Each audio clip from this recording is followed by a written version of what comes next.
रिमझिम फुहार, हर तरफ हरियाली, ठंडी हवा के झोंके।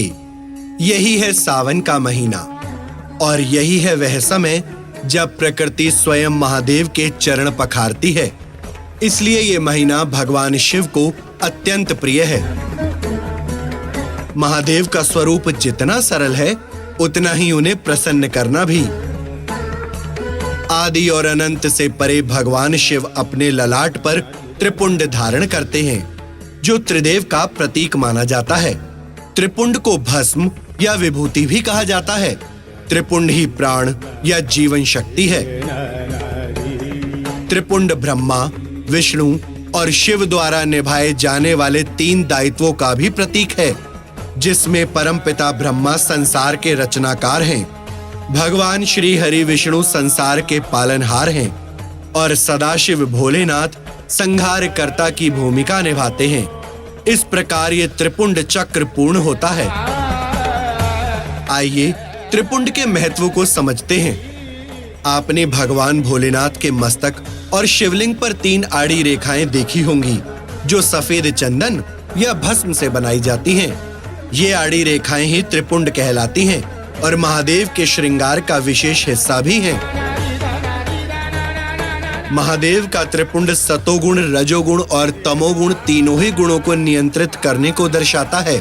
वहीं शैव परंपरा में शैव सन्यासी मस्तक पर चंदन या भस्म से 3 आड़ी रेखाओं से त्रिपुंड बनाते हैं, जो शिव भक्त होने के प्रतीक को दर्शाता है।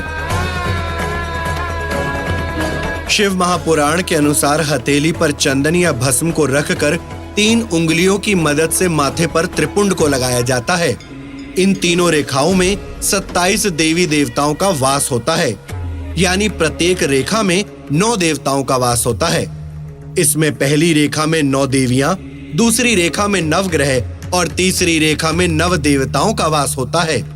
इस प्रकार जब ये शिवलिंग पर उकेरी जाती हैं, तो इसमें कई दिव्य ऊर्जा और शक्तियां स्वयं ही समाहित हो जाती हैं।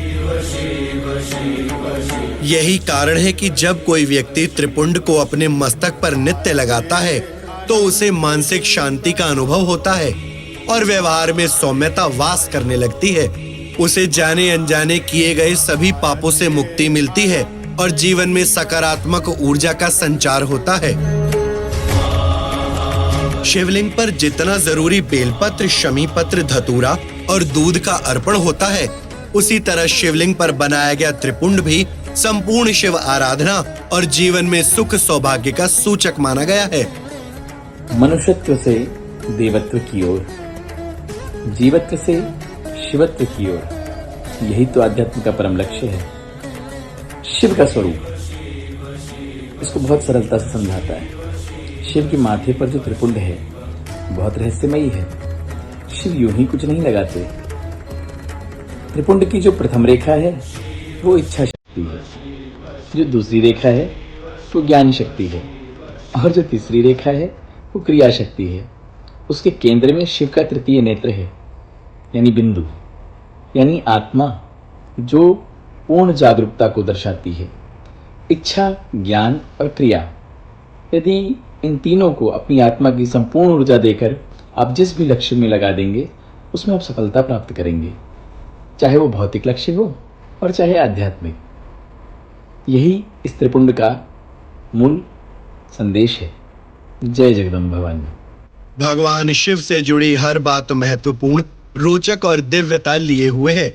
देवों के देव महादेव का गुणगान जो कोई भी भस्म का त्रिपुंड लगाकर पूरी निष्ठा से करता है और मन, कर्म, वचन से अपने धर्म का पालन करता है, वह जन्म जन्मांतर के पापों से मुक्त होकर परम पवित्र हो जाता है।